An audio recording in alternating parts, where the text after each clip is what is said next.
What's up, YouTube? It's your girl, allegedly A-lease, and I'm here to give you my thoughts and my opinions on Married at First Sight. Let's talk about it.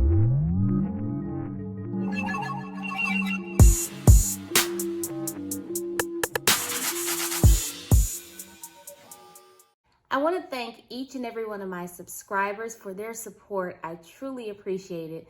Special shout out to Lee. Every single week, Lee and I have the greatest conversations, and I really enjoy every person that decides to leave a comment. I enjoy your perspective. So thank you all so much. If you are new to this channel, welcome. Please make sure that you like, share, and subscribe. Now let's get into it. We open with Eric and Virginia visiting Eric's childhood home. Eric says that family is very important to him, and Virginia breaks down crying because she says, I put in a lot of work to get to know your family, and you've done zero to get to know my family. He says that he's been more focused on them as a couple, but agrees that he will work on it in the future. Let's just be honest, Eric, you've been more focused on getting control of Rocky than you have getting to know her parents. Across town, Bree and Vince meet up at the dance studio, and they discuss issues that she's had to overcome regarding her skin tone.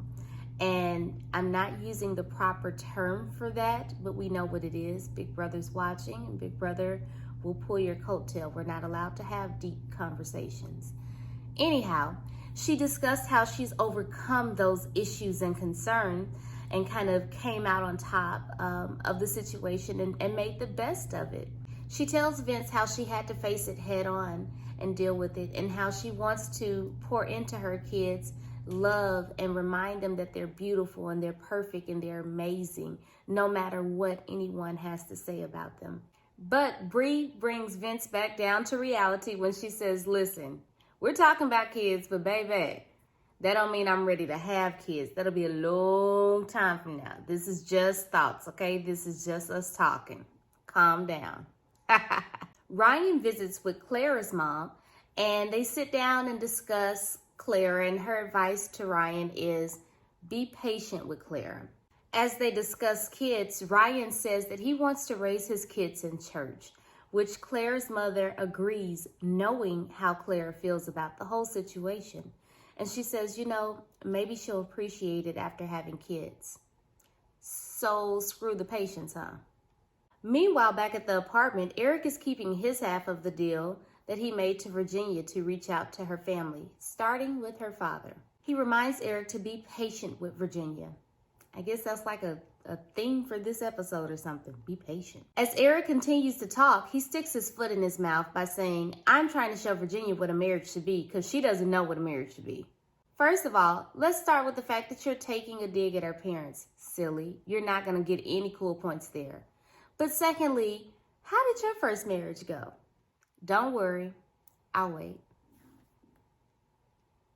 The father says, okay, Mr. Know-It-All, but be careful because all good marriages don't look the same. Preach! Preaching better than Chris. In an effort to continue to one-up Jacob, Haley shows up to their batting cage get-together early and alone to practice. With a wife like Haley, who needs enemies? After they play a few rounds, they sit and discuss Haley's childhood, in which one of her stories, she had a cute story about when she was 4, and Jacob calls her a diva. You can't call a 4-year-old a diva. No. Back with Bree and Vince, Dr. Pepper stops by to check in on them regarding the conversations she assigned for them to have. We start with Vinny's desire to sleep in. Dr. Pepper suggests picking certain days where Vince will sleep in and not be bothered, and other days he will commit to getting up with Bree. They agree on that and move on. Next, they move on to Bree's fear of having kids. Vince says that the compromise for him is that they will research together to better understand some of the concerns that Bree has regarding her health and how to approach it together. Well, Dr. Pepper says, what if she has to adopt and she just can't have kids because it's too high risk? And Godfather Vinny shows up again. And he says, no, lady, that's not a part of the compromise. What is your compromise? Oh, Dr. Pepper, you just don't know, baby. Eric and Virginia go out to shoot some hoops because this is what Virginia loves to do. She played high school basketball and even showed up in some of her practice gear to show Eric, look, I can still wear it. Girl, it was just 2 days ago you was in high school. After their game, she presents Eric with a wall collage of her childhood pictures. She explains that on her senior night, which is really important if you're playing basketball or involved in any type of sports, that her parents, neither one of them, walked her and presented her for senior night. And instead, her brother and sister had to walk her. And she begins to tear up. And this explains so much about Virginia. She had to grow up really fast. Virginia's childhood trauma is almost like walking in heels for a long period of time. Like, you know that you're walking funny, but it's like you try to find the most comfortable way to walk through the pain and just hope that no one realizes that you're actually walking funny when everyone can actually see you walking funny. That's Virginia. Virginia is walking through the pain by partying and drinking and hoping that no one calls her out on the fact that that's what numbs her. The partying and drinking allows her to get away from the thoughts of her family. She doesn't have to deal with it in that moment. Eric gives a heartfelt moment when he shares, listen, I get it. I know what you've been through, but just know that I will always be here for you. And it's okay to need me. I want you to need me sometimes. And Virginia kills the moment by saying, why do I have to need you? Why can't I just want you? As we continue on this tour of fun with Jacob and Haley, their next stop is putt-putt golf. Ironically, we finally get to see pictures of a young Jacob, but he quickly moves to a grown Jacob and shows a picture of him wearing cutoff jeans at a company golf tournament. No, sir. No, sir. Please. Dr. Pepper assigns each couple the task of writing a letter to their younger selves, and they must read it out to their spouse. We start with Jacob. Jacob says, hey, man, don't be a bee. Man up. It's hard out there, but good luck. Okay, like, that's how you talk to your own self? Haley reads the heartfelt letter that she wrote to herself, and Jacob is flat as a line. And it's clear that something else is on Jacob's mind, and he instantly goes to that topic, and it's the bracelet that he gave Haley on their wedding day before they even met. We see several unaired clips of Jacob bringing up this bracelet that, in all honesty, Haley thought it was a necklace and it just didn't go with the neckline of her dress. And I actually thought it was too, the way that it was set up in the box. And I guess she didn't want to take it apart because once they walk out of that room, they have to clear that room. Someone in their family or production has to clear the room. So she handed it to her mom and said, hey, take care of this, girl. I'll pick this up later. Rather than Jacob appreciating that, it's now starting to bother Jacob. And somehow, I feel like production is involved in this. But at this point, Jacob, I've taken up for you as much as I can, bruh. You are on your own. In Haley's explanation, she explained that, yes, I gave my mother all of my valuables because that room had to be cleared as soon as we walked out. You know better. You know how filming goes, Jacob. Stop acting like you didn't know that we had to clear out of those rooms as soon as we got dressed and we were headed down the aisle. So her mother kept the bracelet. I keep wanting to call it a necklace. She handed her mother the bracelet, and her mother is out of town, wherever she lives. And so because they haven't had the best of a start, she hasn't really requested her mom to ship it to her yet.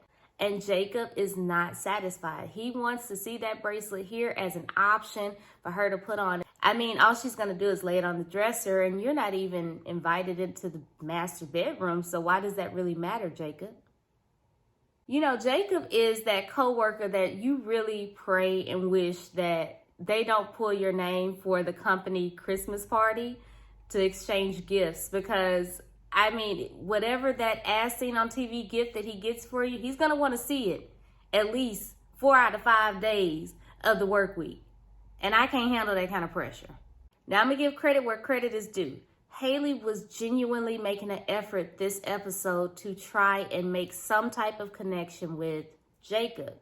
And Jacob really is building up this wall all over a bracelet. He further isolates himself when she says, well, where's the wedding day gift I got for you, which was a baseball cap? And he tries to compare the gifts rather than comparing both of their thoughts behind it and what the meaning of the gift was. He wants to compare the price of the gift. Okay, well, your gift was $20. It was a $20 cap. My gift was an $800 bracelet. First of all, you a fool for spending $800 on somebody that you don't even know. You didn't know what she looked like. You couldn't even point her out if someone said, I'll give you $1 million. But you chose to spend $800. So that was on you. You probably wanted to get her a $50 bracelet, start off there. $100 bracelet, move up as you get to know her. But you started off. No one told you to get that gift. You got it. Yeah, Jacob, you and your $800 bracelet, y'all are on your own. Next, Dr. Pepper meets with Clara and Ryan. And can I just say, I am so sick and tired of Clara complaining to everyone but her husband. Dr. Pepper jumps right in by asking, have you discussed the lack of intimacy as I assigned you all to discuss? And while Dr. Pepper is out here trying to get you some help or relief, I mean, it depends on how you want to look at it. You're like, oh, no. I asked to suffer. Remember in my interview? Then she says, I guess I should have been careful what I asked for. Yeah, and maybe you need to start addressing it while Dr. Pepper is able to help and guide you. Dr. Pepper is like, all right, boo-boo, so if he said that he was ready tonight, would you say yes? And before Dr. Pepper could even get the whole sentence out, she's like, yes! Yes. Maybe. Possibly. Sure. Yeah. I'm down with it. Dr. P asked Ryan, what would make this feel right? Because this is your wife. This is not your girlfriend. And you're sitting up here playing. And Ryan's like, for the cameras to leave? Seriously. He says that he doesn't want the term I love you to lose its value. Dr. P says, that's real cute, your little interview answers that you love to give that sounds so perfect, but that's not going to work today. She said, I tell my boo and I tell my kids every time I'm getting off the phone with them that I love them. And that's because no matter what happens within that day, I want them to know that the last thing that I said to them and the last thing that they said to me was that we loved each other. She says, especially my boo. She said, because that supports our connection. Ryan. Across town, Bree and Vince meet up so that Bree can learn just a little bit more about Godfather Vinny. We find out that he was raised by his aunt in the DR and she struggled the entire time to make sure that they had everything that they needed. This totally explains the need that Vince has to budget everything out. He says that in the DR that there was no middle class. It was only poverty and well-to-do. And so middle class is new for him, but he just wants better for his future and for his family. We find out that his father was absent in his life, and he really desired that extra love and support from both parents. And so because he didn't get that, he wants to pour that into his family and make sure that he gives his family a better life and more support than he had. Virginia is doing what Virginia does best, making a cocktail or four for herself and for Eric's sister-in-law. They jump right into the issues, and Eric's sister-in-law says, to be honest, Eric is a lot like his brother. They do not do well when it comes to sharing their feelings. High horse moment. If I could just have one episode where I do not have to hear about Virginia's friends. Virginia, do they talk about you this much? I really need to know, because you be really talking about your little friends, and it's not even that serious, because if your friends had a girl, a boo, a wife, or anything, they wouldn't be studying you, boo-boo. So put less energy into them and put more energy into your husband. I digress. She goes into this long rant about why she thinks that it's okay for her to hang out at the bars and the clubs with her guy friends. So Eric's sister-in-law asked a very logical question. Virginia, what if the roles were reversed? What if it was Eric trying to go hang out with his girlfriends? Would you be okay with that? And here we go. I can't with you today, Virginia. I'm liking you, and here you are just killing the mood this episode. She says, I'm such a trust person. You such a lie person, Virginia. Stop your lies. You see, I'm that overdramatic friend that will take it to the next level. See, the sister-in-law was very mild with it and she gave it tit for tat. But I would give you, well, what if Eric was out there taking one of his homegirls on a private flight? How would you feel? What if Eric was taking her in one of his little luxury vehicles for a private spin? Would you be okay? What if Eric spent the night over that girl's house? Would you be okay? I'm that extremist, okay? Anyhow, she continues on her excuse campaign and completely ignores all of the warning signs that Eric's sister-in-law is giving her with the faces. I love the faces.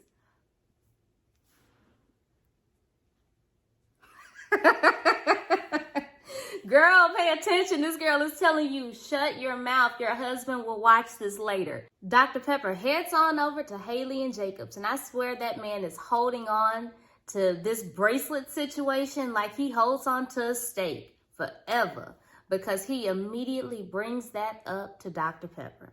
But this time, he has Dr. Pepper on his defensive end. Nah, sis, you've been staying out of it this long. Continue to stay out of it at this point, because clearly this argument has been going on since they got back from the honeymoon and she didn't have the bracelet. Now, I admit I have defended Jacob a lot this season, and though I am not a fan of Haley's, still not a fan of Haley's, I think that Jacob is like a dog with a chew toy. He really will not let up. He is internalizing any and every little issue that they have, and he uses it as a weapon in their arguments, and he just won't let it go. Next is Eric and Virginia, and they are dancing on top of all of their little issues when it comes to sitting down and talking to Dr. Pepper. And Dr. Pepper says the same thing everyone else has said. You have got to stop sweeping your issues under the rug as if they don't exist. So she reassigns the homework that she gave Eric last episode, and that is for both of them to sit down and write down what a marriage is to them. And then write out what your goals are for this marriage. You still got homework. Literally, as soon as they close the door from Dr. Pepper leaving, Virginia picks a fight about hanging out with her guy friends. Virginia, girl, why don't you go and marry your friends? Why did you even do this show at this point? Go marry your friends, since you seem to be so in love with them and you ready to go to war for them. I said it 5 seconds ago, and I'll say it 5 days from now. You keep on playing. It's all fun and games till they finally decide that they're ready to settle down with someone else that is not you, and that woman is not tolerating you hanging around being a third wheel. You're going to have to go. Meanwhile, Clara and Ryan write letters to their younger selves, and I actually obtained a copy of Clara's letter. Let's see here. Dear younger Claire, run! Seriously, she pours out her heart about not having to be perfect, just be yourself, and never be afraid to fall in love. Meanwhile, Ryan's letter goes a little like, Dear Ryan, you're perfect. The end. The lies. At this point, it's beyond sad that Ryan is so busy putting himself in this perfect little bubble that he can't even see the pain and anguish that he's putting his wife through. And it's so clear to see that Clara is beyond just the physical. She needs to hear some type of validation from her husband that this marriage is going well beyond his superficial answers. I mean, okay, maybe you're not ready to say, I love you. Maybe you say, you know what, Clara, I really like you. Clara, I'm really growing fond of you, or I'm growing fonder of you every single day. Say something that gives her hope and shows her that you're invested in growing this relationship to the point of love. Because right now you're like, nope, not gonna say it. Nope, don't drop that L word easy. Well, then drop something else. And to make sure that I'm being fair on both parts, Clara does share blame in this because she's so busy putting the relationship in a perfect bubble when it comes to the experts. Why are you covering up anything for them when they're the ones that can help you, Clara? Stop saying everything's great. Meanwhile, Haley retreats to her room to contact her mom and say, hey girl, hey, listen, you still got that bracelet, right? He's still talking about that bracelet. So I'm gonna need you to overnight AM delivery that bracelet so I can give this man that bracelet. Her mom says, sure.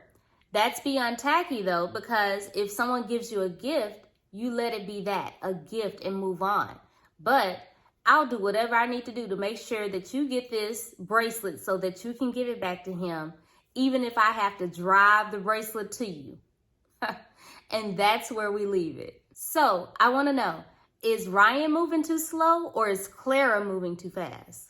Do you think Virginia was out of line this episode with her need to sell her Trust Me While I'm Partying campaign?